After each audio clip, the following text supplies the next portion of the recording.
today.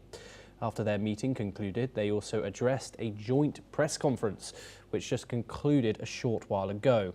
Now, in the presser, the Israeli Prime Minister said that he had, quote, honest and open conversation with the German Chancellor, despite having slight disagreements.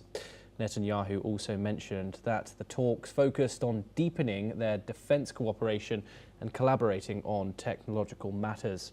Speaking on the first phase of the Gaza peace plan, he said that it is nearing closure, with only one more hostage body yet remaining to be returned. Let's in fact listen in to what the Israeli Prime Minister had to say today. Phase one, we're almost there. We have one more hostage deceased, Hani Gvili, a hero of Israel, to return here.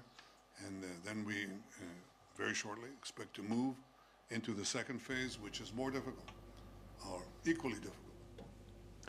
Additionally, Netanyahu hinted at a second and third phase, which would involve disarming Hamas and demilitarizing the entire Gaza region. It is important to note that this is the German Chancellor's first visit to Israel after being elected to office in May earlier this year. MERZ had also met with Israel's Foreign Minister Gideon Saar and President Isaac Herzog yesterday night. Earlier in the day, MERZ visited the Yad Vashem Memorial, where he attended a ceremony and paid warm tributes to the Jewish victims who lost their lives in the Holocaust. Moreover, MERZ also remarked on the bilateral ties between the two countries, reaffirming positively on the existence and security of Israel. Let's take a listen in. Ist mit Händen zu greifen, welche bleibende historische Verantwortung Deutschland trägt. Deutschland muss für die Existenz und die Sicherheit Israels einstehen. Das gehört zum unveränderlichen Wesenskern unserer Beziehungen, und zwar für immer. Okay, of course, today's huge bilateral meeting, German Chancellor Friedrich Merz and Israeli Prime Minister Benjamin Netanyahu. The first visit to Israel by Germany's newly elected Chancellor, who held significant bilateral talks today, with a press conference focused on the Israeli peace plan in Gaza and regional deterrence. MERZ, of course, reaffirmed Berlin's unwavering security commitment to Israel. Benjamin Netanyahu, he, of course, aligned and defended Israel's campaign in the Gaza Strip. However, one difference severely remained: the idea of a two-state solution, both of which sides vocally said that they disagreed on. Joining us now is Matti Zweig. He is a geopolitical expert and he joins us live from Tel Aviv. Thank you very much, Matti, for joining us here on NewsXWorld. I want to repeat that point that I just said. Of course, both sides spoke glowingly of one another, however, reaffirmed that they do disagree on one thing, and that is the establishment of a Palestinian state as the end goal. Now, of course, Germany did not recognize Palestine this year like certain European counterparts. However, it did say that it intends to do so in the future when stability emerges. Can I get your thoughts on that? Well, always when we talk, everything depends of the complexities of the same moment, because the basic things don't change.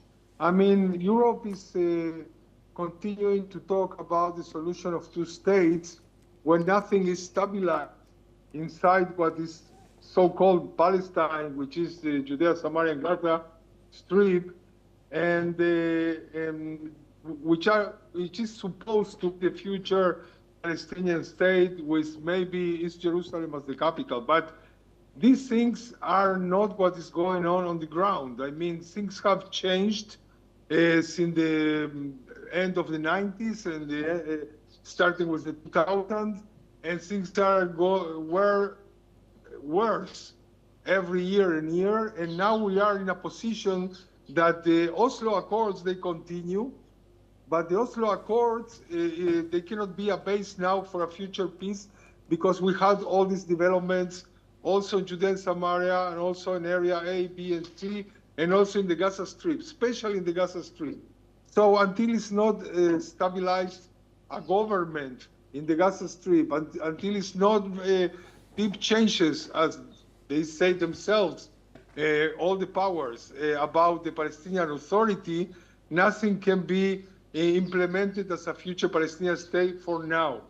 What this can be, it's intermediate agreements and security agreements. That's what they are trying to do first in Gaza Strip, because it has been all this plan. The first phase is going to finish with the last person deceased that hopefully will go back to Israel. And then they can implement the second phase. The second phase includes dismantling the military part of the Hamas, and nobody is taking responsibility of that. I talked this yesterday with your colleague. I mean, people are showing their real faces. I mean, they are talking like there is a second phase, but without second phase. So if someone is going to take responsibility for the second phase and they are going to dismantle Hamas, everything is going to be smoothly in the same way that Israel cooperates with the Palestinian Authority in security in Judea and Samaria. They can cooperate also in the Gaza Strip. So you have, you need to implement the second phase, and everything will go further. About Netanyahu, of course, he said everything that he thinks to MERZ. He has his certain coalition, which is very hard line. And of course that the Germans agree that Israel needs security, but they need a different approach to the future. Israel has the government that has in this moment before elections. So that's what it is. They have to have all these accords taking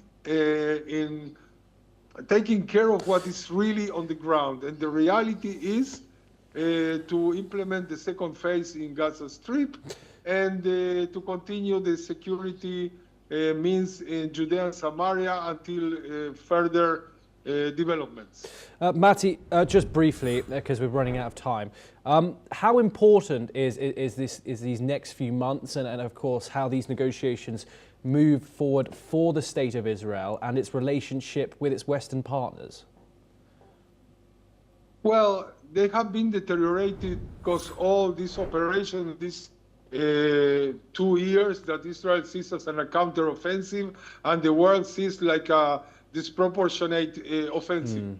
But anyway, it's what it is. It is the reality. Israel is trying to destroy completely Hamas. Now they have almost stopped, except for some incidents, even deadly incidents, but only incidents, not full war. And if the big powers, they are really with Trump and with Turkey and Egypt and everybody, they are going to understand the Israeli side. Everything is going to be in progress. And, you know, we always go back to the same. Until Hamas is not dismantled, things are not going to be better in the future. If they are really going to dismantle Hamas, everything will be just fine. Yes, Matti Zaweg, thank you very much for joining us here on NewsXWorld. It's a pleasure to have you and speak to you here on the programme as always. We now move on to our next story, and Germany's Foreign Minister Johann Wadephul is heading